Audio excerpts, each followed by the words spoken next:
কারবালার প্রান্তরে সেই সিংহটি কে ছিল, আর সে ইমাম হুসেন রাদিয়াল্লাহু আনহু এর সাথে কি করেছিল?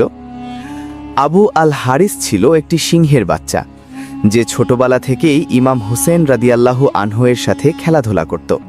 সে যত বড় হতে লাগল, ইমাম হুসেনের প্রতি তার ভালোবাসা এবং আনুগত্য ততই বাড়তে থাকল।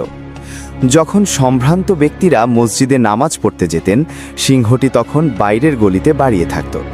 এতে মানুষ ভয় পেতে শুরু করল। তারা হজরত আলী রাদিয়াল্লাহু আনহু এর কাছে গিয়ে আরজ করল, হে আলী, হুসেনকে বলুন এই সিংহটিকে যেন শহর থেকে সরিয়ে দেয়। ইচ্ছা না থাকা সত্ত্বেও ইমাম হুসেন রাদিয়াল্লাহু আনহু আবু আল হারিসকে জঙ্গলে ছেড়ে এলেন।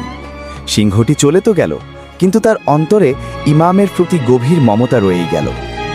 10ই মহরম যখন ইমাম হুসেন রাদিয়াল্লাহু আনহু এবং তার সকল সাথীরা শহীদ হলেন, তখন উমর ইবনে সাদ ইমামের লাশের ওপর ঘোড়া চালানোর নির্দেশ দিল।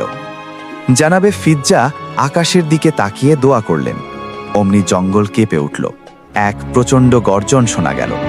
সেই সিংহটি দৌড়ে রণক্ষেত্রে ফিরে এলো এবং ইমাম হুসেন রাদিয়াল্লাহু আনহু এর মর্তদেহের কাছে দাঁড়িয়ে পাহারা দিল, যাতে কেউ লাশের অবমাননা করতে না পারে।